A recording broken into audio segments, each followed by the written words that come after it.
Inform human, आप तक सच पहुंचे, यही हमारी कोशिश है। इन्फॉर्म ह्यूमन में आप सभी दर्शकों का बहुत स्वागत है। आज पुनः एक अद्भुत व्यक्तित्व हमारे स्टूडियो में है।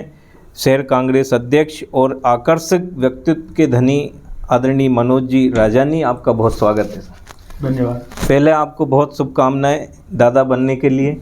धन्यवाद आपका भी। और रिश्तों को कैसे जिया जाता है, मतलब आप चूँकि शहर का एक चेहरा हैं, केवल राजनीति या समाज के साथ साथ आप अपने व्यक्तिगत जो व्यवहार है उससे भी एक संदेश देते हैं। एक खुशी कल आपने जाहिर की, कई बार लोगों के बीच में इस तरह के मैसेज जाते हैं, ये अपने आप में अद्भुत है।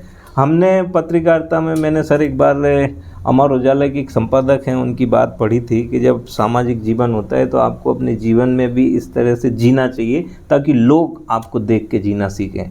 तो पुनः कल जो हुआ, कल बहुत अच्छी बात थी। आपको बहुत शुभकामनाएं। मध्य प्रदेश चुनाव, विधानसभा चुनाव को लेकर मतदान की प्रक्रिया बहुत शांतिपूर्वक संपन्न हुई। पहले एक बड़े दायित्व पे आप हैं, एक आभार आपकी तरफ से मैं चाहता हूं कि प्रशासन और मतदाताओं के लिए कि जो शांतिपूर्ण हमारे ज़िले में चुनाव संपन्न हुए, आपका क्या कहना है?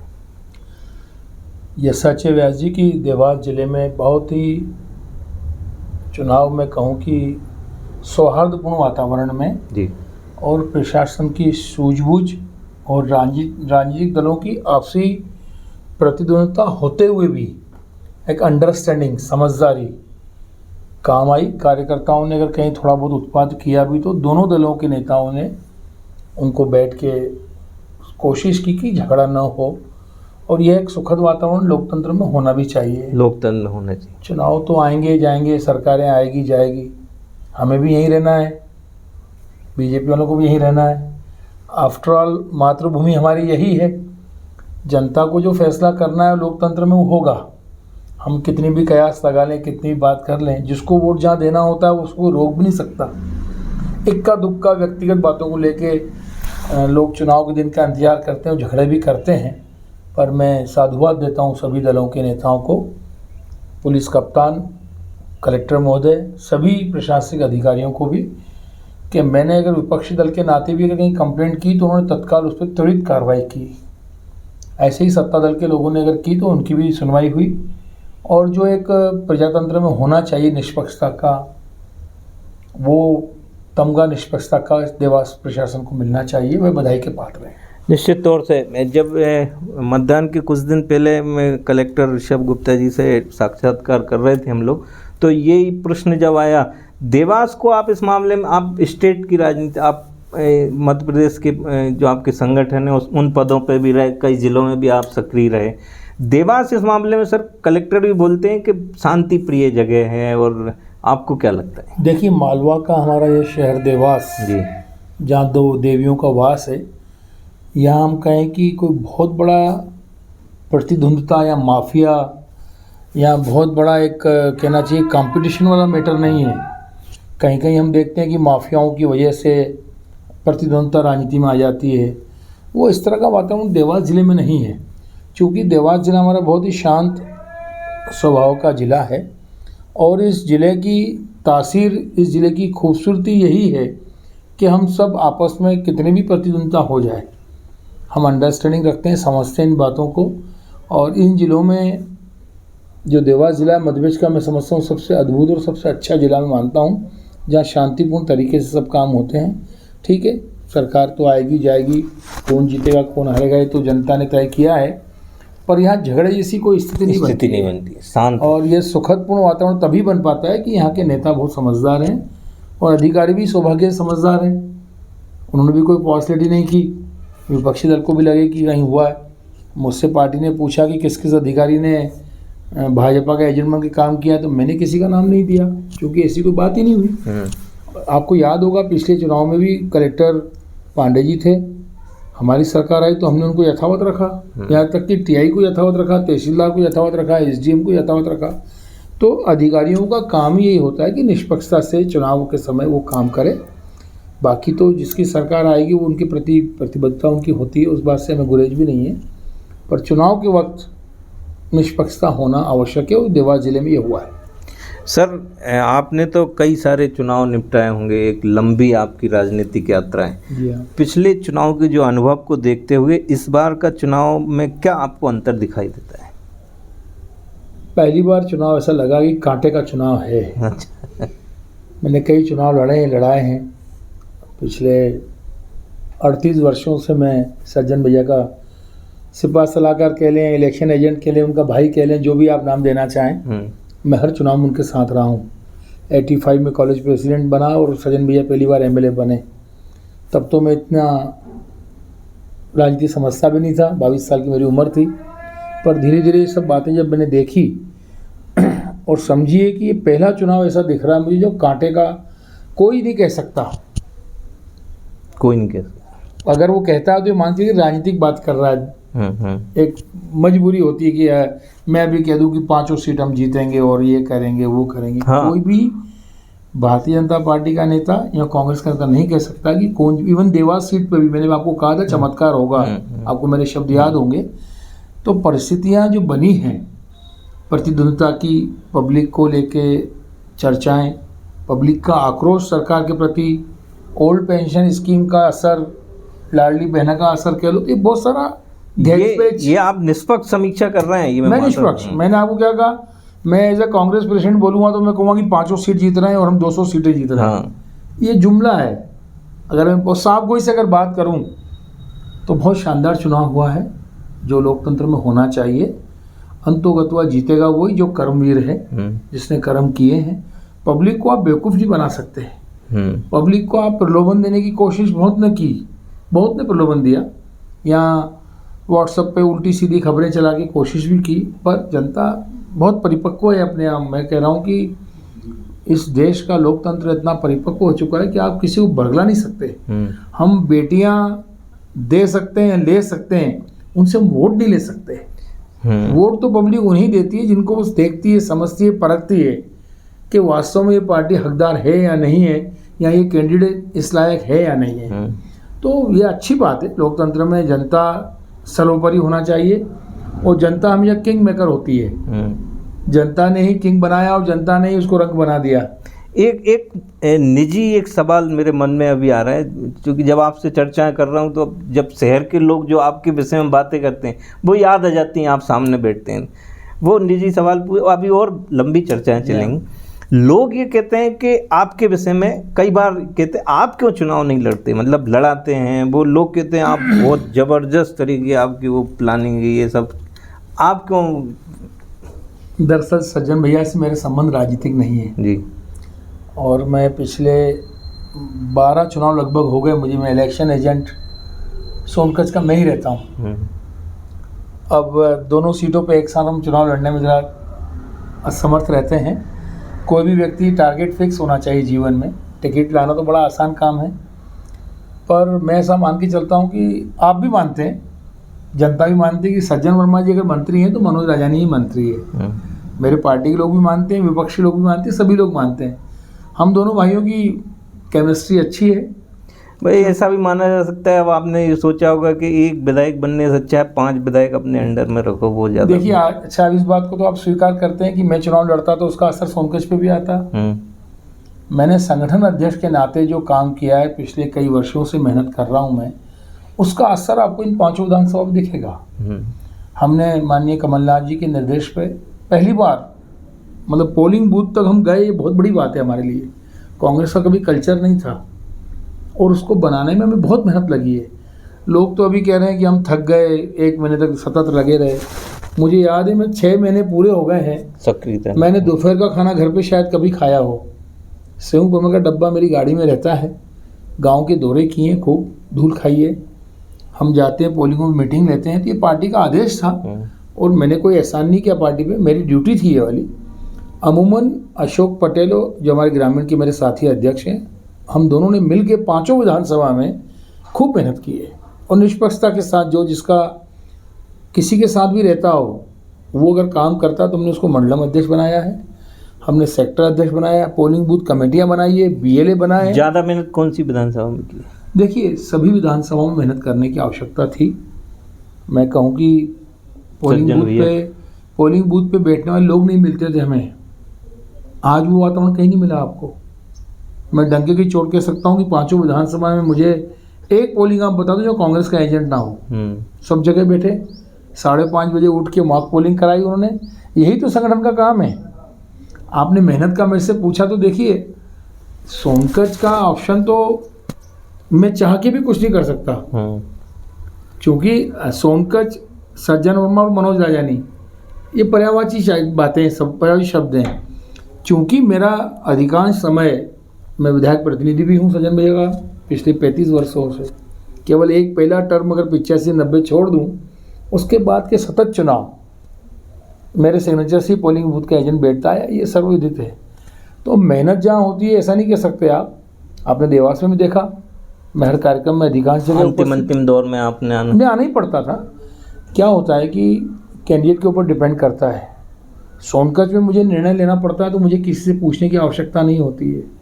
मैं अध्यक्ष रहूं न रहूं, वहाँ मैं सिंगल मैन आर्मी हूँ, और जो मैंने डिसीजन ले लिया तो सजन ब्यास को मना नहीं करते। बहुत सारी बातें हो गई थी सर, चुनाव कई सारे सवाल इकट्ठे हो गए। जैसे मान लीजिए देवास को लेके जब हम लोग समीक्षाएं करते हैं तो आपके जो स्टार प्रचारक थे सभी, देवास की खाते गांव में सभा हुई, सोनकच में सभा हुई, देवास में ज़रूरत महसूस नहीं की गई थी सभा की। पार्टी में बैठ के मैंने तय किया था, मैंने प्रदीप चौधरी जी से भी चर्चा की थी। हमारी बैठकें रोज़ लगभग होती थी, समय का फिक्स नहीं था कि रात को 2 बजे मीटिंग हो रही है, सुबह 6 बजे मीटिंग हो रही है हमारी। उसमें प्रदीप चौधरी जी ने कहा था मुझे कि कमलनाथ जी को इनवाइट किया जाए और जयवर्धन सिंह जी को ग्रामीण क्षेत्र में बुलाया जाए। ये बात सच है। मैंने मेल भी किया था कमलनाथ जी को, पीसीसी में हमारे जो इंचार्ज हैं राजीव सिंह जी को, क्योंकि कमलनाथ जी बहुत ज़्यादा बिजी रहे तो वो आने में असमर्थ रहे। इस तरफ पूरे देवास जिले में ही नहीं, यहाँ तक कि सोनकच में भी नहीं आए। हम देवास जिले की बात करें अगर, तो जहाँ तक सवाल था जयवर्धन सिंह जी का, तो चूंकि वो खुद चुनाव लड़ रहे थे तो वो आ नहीं पाए।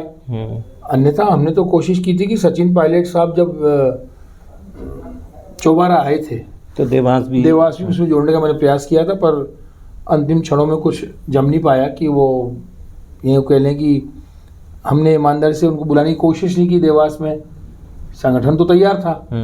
मैंने खुद प्रदीप भाई से, चुनाव संचालकों से, ऑब्जर्वरों से कहा था कि इसमें प्रत्याशी की भी इच्छा देखी जाती है 100%। बिना प्रत्याशी की अनुमति के हम कहीं भी, संगठन ये मौका देता है, संगठन अपना राय रखता है, फिर अंतिम फैसला तो प्रत्याशी को करना पड़ता है कि बुलाना है या नहीं बुलाना है, किसको बुलाने से फायदा है या नुकसान है, वो फैसला, ये सब बातें देखना पड़ती है। संगठन तो अपना काम करता है, संगठन ने अपना काम पूरा ईमानदारी से किया, किसको बुलाना है किसको नहीं बुलाना है हमने राय दी। एक रोड शो किया जाए, सचिन पायलट का हम रोड शो कर सकते थे देवास में, एक अच्छे स्टार अच्छे वक्ता हैं, पर चूंकि अब अनफॉर्चुनेटली नहीं हो पाया तो वो अलग बात है। तो इसमें प्रत्याशी की इच्छा नहीं थी। प्रत्याशी का अपना एक रोल होता है, हम प्रत्याशी के खिलाफ जाके कोई काम नहीं करना चाहते, क्योंकि मैनेजमेंट होता है इलेक्शन का। मैं अगर वो आएंगे तो आधा दिन टूटता भी है, किसी की भी सभा होगी तो आधा दिन निश्चित रूप से टूटता है, कार्यकर्ताओं का हुजूम जुड़ता है, तो हो सकता है पोलिंग बूथ छोड़वाना नहीं चाह रहे हो। 251 पोलिंग बूथ देवास में थे, अगर मैं कोई सभा कराता तो निश्चित रूप से BLA से लेके तो सेक्टर अध्यक्ष, मंडलम अध्यक्ष, पोलिंग बूथ कमेटी सब उस कार्यक्रम में आ जाते। तो वो समय उन्होंने हो सकता है अपने अपने बूथों पे काम किया हो, तो इस वजह से उन्होंने सोचा हो कि, लेकिन प्रत्याशियों का एक संबल आप जैसे व्यक्तित्व का तो रहना ही चाहिए कि जैसे मान लीजिए आपका जो एक लंबा अनुभव है, जी हाँ, उसका लाभ मिलेगा और आपकी राय मशवरा को गंभीरता से लिया जाए। ये नहीं, देखिए ये राय तो हमने बहुत सारी PCC में भी दी, आपने मेरी वीडियो कॉन्फ्रेंसिंग भी आपने कई बार देखी होगी। मैंने फंड को लेके भी बात की थी कि उसमें एक कमेटी बनाई जाए। मैंने संगठन की बात भी कही थी PCC में, वीडियो कॉन्फ्रेंस जब हमारी हुई थी, कि कैंडिडेट अपने अपने, वो वीडियो आपका बहुत वायरल हुआ। तो मैंने केवल देवास के लिए नहीं कही थी वो बात, क्योंकि मैं जनरल सेक्रेटरी रहा हूँ प्रदेश कांग्रेस कमेटी का 9 साल तक, 2 जिले का इंचार्ज था, शाहजहाँपुर और आगर का। मेरा चप्पा चप्पा देखा हुआ है पूरे संसदीय क्षेत्र का, और मैं बड़े गंभीरता से इस बात का अध्ययन करता हूँ कि ये बात कई बार हुआ। 2018 में भी यही परिस्थिति बनी। तो जो मेहनत इस पोलिंग बूथ पे वर्षों से कार्यकर्ता कर रहा है, मैं उसको इग्नोर करके किसी को नए को दूंगा तो वो मेरे लिए घातक होगा। एक तो नया आदमी काम नहीं कर पाएगा, और जो पुराना साथी है वो उतनी मदद नहीं कर पाएगा जितनी करना चाहिए। तो उस बात को प्रदीप भाई ने बात मानी, मैं उनका आभार व्यक्त करता हूँ। कभी उन्होंने इंटरफेयर नहीं किया, उन्होंने मुझसे यही कहा कि संगठन जो जिसको बिठाना चाह रहा है, हमने बड़े समन्वय बिठा के, और हमने उस नए कार्यालय से कभी नहीं बिठाया, हमने हमारे पुराने जवाहर चौक के कार्यालय में बिठा के ऑब्जर्वर के सामने बिठाकर जो व्यवस्था करना की, और सभी पोलिंग बूथ पे लड़के हमारे तैनात थे, पूरी फौज तैयार थी। इसीलिए चुनाव कांटे का हुआ है। आपने देखा होगा पहली बार, नहीं तो भाजपा के लोग पहले दिन ही कहते थे कि 50 पार, की बार 51 पार। इस बार कोई भाजपा का नेता नहीं बोल रहा है, वो 21 पार भी नहीं बोल पा रहा है। पॉलिटिकल लैंग्वेज बोलना अलग बात है। नहीं, लेकिन एक चीज़ हो रही है सर, वो जब राजेश सोनकर जी का टिकट फाइनल हुआ था, उसके अगले दिन ही मैं आपसे बातचीत के लिए आपके ऑफिस में पहुंचा था। जी हाँ। जैसे ही मैंने डॉक्टर राजेश सोनकर का नाम लिया, आप मुस्कुराए थे। तो मैंने उसमें थंबनेल में हेडिंग भी वही दिया। जी हाँ। अब संयोग ये बना कि परसों राजीव जी यहाँ बैठे हुए थे, वो भी मुस्कुराए। मुस्कुराहट का राज यही है जी, दोनों की। हाँ, राजू भाई मेरे छोटे भाई हैं, भाजपा के जिला अध्यक्ष हैं, और मेरी मुस्कुराहट का राज यही है कि सोनकच पे आपको भी हंसी आ रही है इस बात पे कि सोनकच पे देखिए क्या है। मेरा तो ये कहना था, पार्टी ने टिकट ही गलत दिया। अभी भी, पहले भी आप यही मैं अभी भी कह रहा हूँ, जिस व्यक्ति ने 5 साल मेहनत की उसका हक बनता है। उसने एक एक गांव नापा हुआ है। राजेश सोनकर जी को आप मेरे सामने बिठा दो, अगर भौगोलिक परिस्थिति, ये आपकी राजनीतिक टाइप की टिप्पणी है मतलब? नहीं, मैं बहुत साफगोई से कहता हूँ, डॉक्टर राजेश सोनकर एक जिले के अध्यक्ष हैं भाजपा के, मैं बड़ा सम्मान करता हूँ। मैंने कहा था स्वागत करेंगे, वो वापस चले भी जाएंगे इंदौर, वो कोई मना नहीं है। लेकिन राजीव जी का तो दावा बहुत जबरदस्त है सर। देखिए, पॉलिटिकल बात करने में मैं अगर कह दूं कि 5 सीट जीत रहा हूं तो मैं इसलिए मैंने आपसे ये प्रश्न नहीं किया, इसीलिए वो मुस्कुराए थे सोनकच को लेके। उस मुस्कुराहट के पीछे राज यही है, उन्हें पता है अंदर की कहानी क्या होना है। राजू खंडेलवाल जी को ही नहीं पता है कि पोलिंग कहाँ से शुरू होते हैं और कहाँ ख़त्म होते हैं। मेरे सामने आमने करा लेना उनको सोनकच का, क्योंकि सोनकच विधानसभा को मैंने नज़दीक से जानता हूँ, रोज़ समस्याएं सुनता हूँ, रोज़ की बातें, नई व्यवस्था मेरे सामने आती है। हर आदमी बोलता है सोनकच सोनकच। सोनकच का पहला बोलिंग कहाँ से आता है मुझे राजू भाई बता दें। मतलब आज भी जब मैं सोनकच की बात कर रहा हूँ तो आपके चेहरे पे तेज बढ़ता जा रहा है। देखिए, वो लीड बढ़ती जा रही है जिससे आपसे बात कर रहे हैं हम। सोनकच का देखिए, सज्जन भाई कर्मवीर इंसान है, मैंने आपको हमेशा कहा है। अच्छा, आप मुझे बताइए, सज्जन भाई नेक्स्ट डे से हम कमलनाथ जी के बर्थडे पे चले गए, आपकी मेरी चर्चा भी हुई थी। नेक्स्ट डे 17 को चुनाव हुए, 18 को हम भोपाल चले गए। 19 तारीख को सज्जन भाई कहाँ थे आपको पता है? नहीं पता। 3 पगड़ियाँ सुबह 9 बजे से वो ग्रामीण क्षेत्रों में चले गए। उन्हें कोई फर्क ही नहीं पड़ा, चुनाव खत्म हुए नहीं हुए, थकान हुई नहीं हुई, वो तो अपने जो दिनचर्या जो होती है।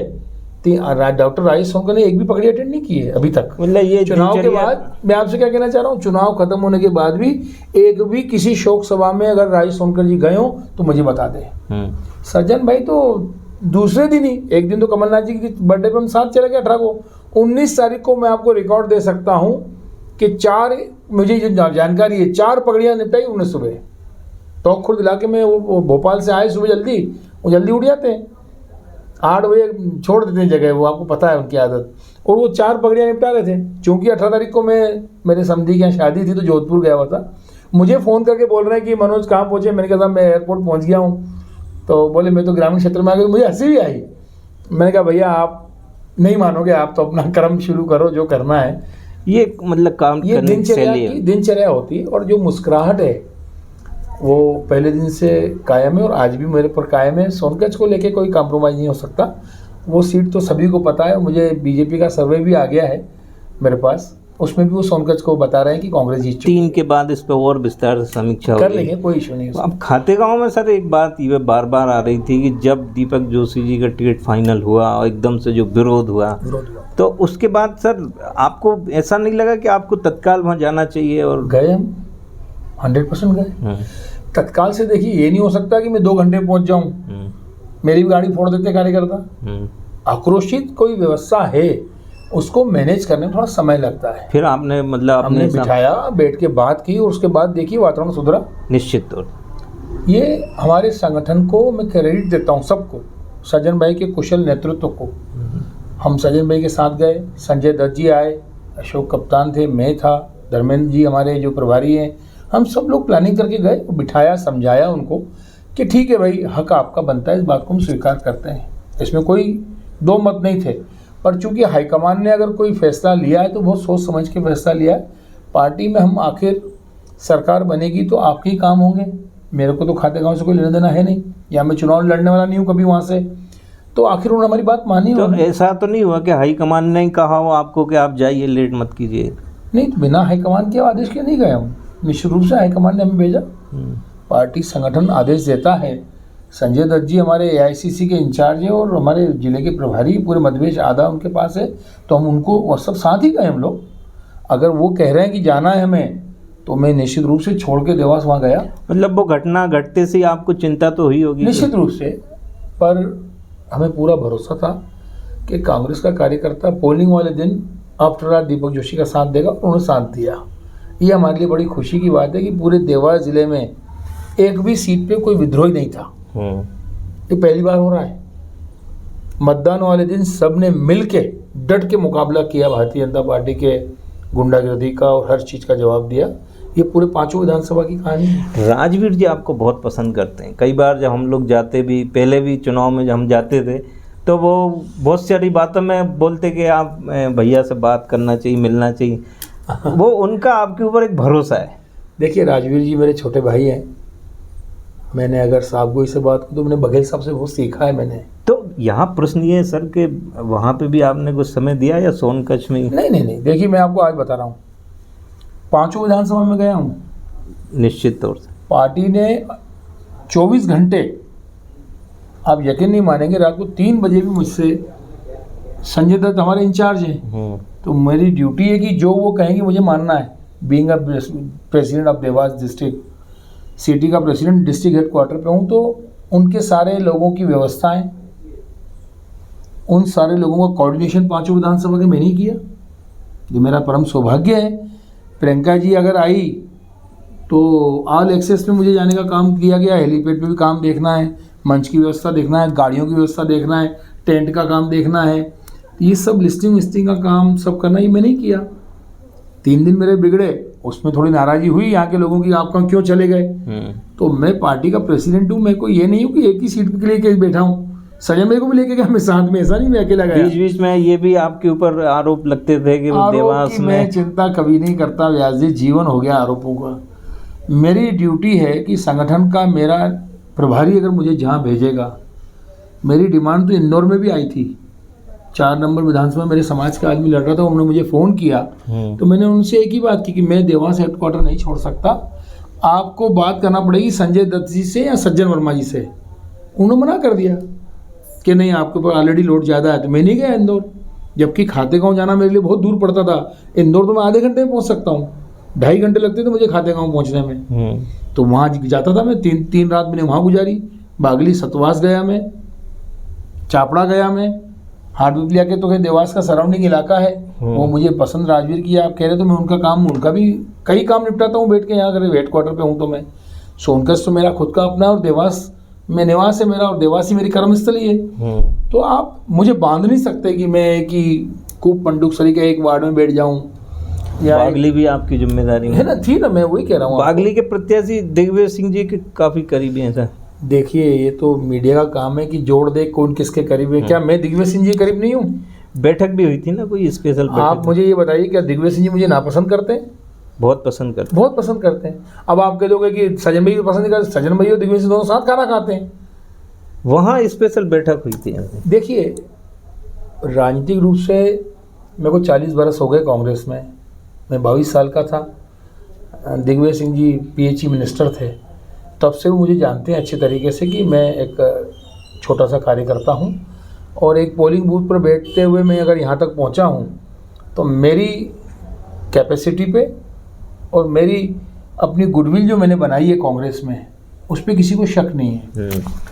दिग्विजय सिंह जी हों, कमलनाथ जी हों, एवं ज्योतिराज सिंधिया भी जब कांग्रेस में थे तो सिंधिया जी ने बड़े प्यार से मुझे बुलाते थे, बात करते थे। PCC का हेड चाहे भूरिया जी रहे, पचौरी जी रहे, अरुण यादव जी रहे, आज कमलनाथ जी हैं, सबने भरोसा जताया है मुझ पर। और मैं ऐसा सौभाग्यशाली कार्यकर्ता हूँ कि कभी बिना पद के रहा ही नहीं मैं कभी। यह पार्टी मुझे रहने नहीं देती बिना पद के। मैंने तो कई दिनों से कह रखा है कि मुझे मुक्ति दे दो, शहर अध्यक्ष पद किसी युवा को दे दें।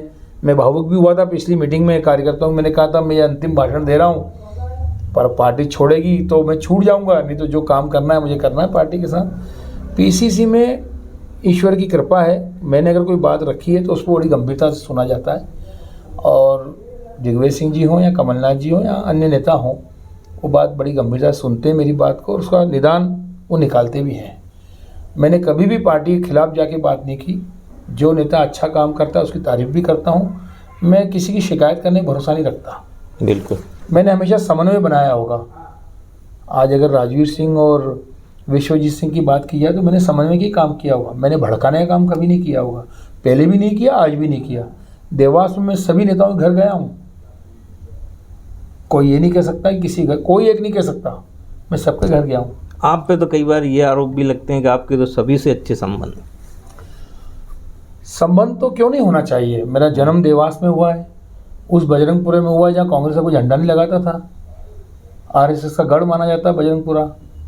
तो इसका मतलब ये नहीं कि मैं किसी लड़ाई करता हूँ या झगड़ा। मैं अपनी कांग्रेस पार्टी के प्रति वफादार हूँ, इसमें कोई शक किसी को नहीं है, न मेरे नेताओं को है न किसी और को है। अगर बीजेपी का साथी भी कोई आता है तो 15 महीने की सरकार में मैंने काम किए। मैं आज आपको प्रसंग सुना देता हूँ। ओम जोशी जी इलेक्शन एजेंट रहते हैं हमेशा गायत्री राजे जी के। जी। मैंने देवास एसपी को कहा था, उस समय उनके फ़ोन नहीं उठाते थे। आप पूछ लेना ओम जोशी जी से। जोशी जी ने मुझे कहा कि मनोज भाई ये हमारा फ़ोन नहीं उठाते हैं एसपी साहब। मैंने उनके सामने एसपी साहब को कहा कि मेरा फ़ोन मत उठाना, पर ये ओम जोशी जी मेरे बड़े भाई हैं, भारतीय जनता पार्टी के नेता हैं। इसका मतलब ये नहीं कि आप उनकी फ़ोन नहीं उठाओगे आप। मैंने कहा था एसपी को, और उसके बाद एसपी साहब ने उनको हमेशा तवज्जो देना शुरू की। प्रजातंत्र में संबंध, ये आपके काम करने का देखिए ये तरीका मेरा कहना, कौन सा जोशी जी ने सट्टे जुए की बात करना, इसीलिए सब लोग आपको पसंद करते हैं। देखिए ये तो मेरी गुडनेस है। मैं अपने आप को सौभाग्यशाली मानता हूँ कि सारे दल अगर मेरा सम्मान करते हैं, सारे नेता करते हैं, तो मैं सौभाग्यशाली हूँ और मैं कर्मों में विश्वास रखता हूँ। मैं भारतीय जनता पार्टी, कांग्रेस अपनी जगह पे है, पार्टी अपनी जगह पर मैं एक देवास का जन्म लिया हुआ एक बच्चा हूँ। और यही आपकी कुशलता है कि आपने 5 विधानसभा क्षेत्र के, देवास की 5 विधानसभा को अपने विश्लेषण में सीधा ना कहते हो, अप्रत्यक्ष रूप से ये कह दिया कि हम, मतलब आपने अपने मन की बात कह दी। बिल्कुल मन की बात। अंतिम प्रश्न ये है कि आप चुनाव में बहुत व्यस्त रहे, उसके बाद एकदम से रिलैक्स हो गए होंगे, कैसा महसूस कर रहे हैं? विदाई जब होती है, शादी बारात आती है घर पे, बिटिया का विवाह करो और उसके बाद कितना अच्छा लगता है, सुकून भरा पल। पर ईश्वर की कृपा है कि हम तो कर्मवीर लोग हैं, सतत काम में विश्वास रखते हैं। हल्कापन महसूस हो रहा है। तनाव तो नहीं है ना? बिल्कुल, तनाव तो चुनाव में भी नहीं था, तब भी मुस्कुराया था मैं, आज भी मुस्कुरा रहा हूँ। तनाव वाली कोई बात नहीं थी। ये तो एक दिनचर्या, एक हिस्सा है, पार्ट ऑफ लाइफ। अगर मैं पॉलिटिक्स में हूँ तो स्ट्रेस, तनाव होना स्वाभाविक प्रक्रिया है, पर उस तनाव में भी आप मुस्कुरा रहे हो, ये आपकी कला है जीवन जीने की, और ऐसा होना चाहिए। मैं हर नेता को कहना चाहता हूँ कि तनाव जब आते हैं तब अपने आप को संयमित होकर 2 पल ईश्वर को याद करो, गुरुदेव को याद करो, जिसको भी आप मानते हो, तो कहीं ना कहीं आपको ईश्वरी शक्ति मिलती है। मैं हमेशा खेड़ापति का भक्त रहा हूँ। सुबह सुबह जो खेड़ापति जी दर्शन करता हूँ तो एक आत्मीय शक्ति जो मुझे मिलती है, मैं वो उसका बयान नहीं कर सकता। और वास्तव में मैं खेड़ापति जी का भक्त। आपका नियम है कि आप रोज? निश्चित रूप से। मैं अगर फ्लाइट मेरी 5 बजे भी है तो मैं 4 बजे, 3:30 बजे पहले मंदिर जाऊँगा, पट खोले या ना खोले। अभी मैं सूतक में चल रहा हूँ तो मैं पर मंदिर जरूर जाता हूँ। मैं बाहर से दर्शन कर लूँगा। मेरे और भगवान के बीच में किसी का क्या काम है। कितने साल हो गए इसको? लगभग 40 बरस हो गए मुझे। बहुत। मैं खेड़ापति जी के दर्शन के बिना रह नहीं पाता हूँ। और जिस दिन दर्शन नहीं कर पाया, किसी कारण से बहुत ज़्यादा कुछ हो जाए, तो वो दिन मेरे लिए बड़ा विचलित भरा दिन भी रहता है। मैं स्मरण कर लेता हूँ, हनुमान जी की कृपा है आप तो। बहुत अद्भुत। और ये आपकी कला है कि हमने आपसे पूछा नहीं, फिर भी आपने सभी रिजल्ट पर सारी बातचीत की। 3 को हम विस्तार से बात करेंगे। जरूर। आज आपने हमें समय दिया, बहुत धन्यवाद। Thank you. धन्यवाद।